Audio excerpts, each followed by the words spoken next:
xweş Midyadê, Çiyayê bilind jorê, avê zelal jêrê, ax dilê min ax dilê waya zêkulin lolo, ax dilê min ax dilê waya zêkulin lolo.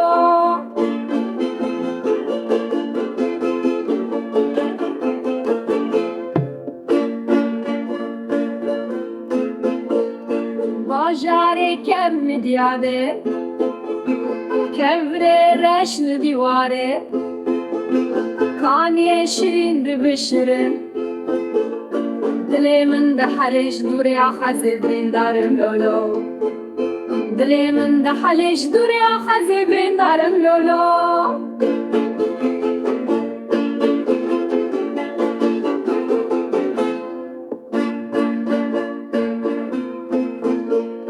Gava diçim Eynkepiyê, nav keçikên porzerîn bê, heşû aqil ji min diçin, xem û hezna min difirin waya zê sersemim lolo, xem û hezna min difirin waya zê sersemim lolo.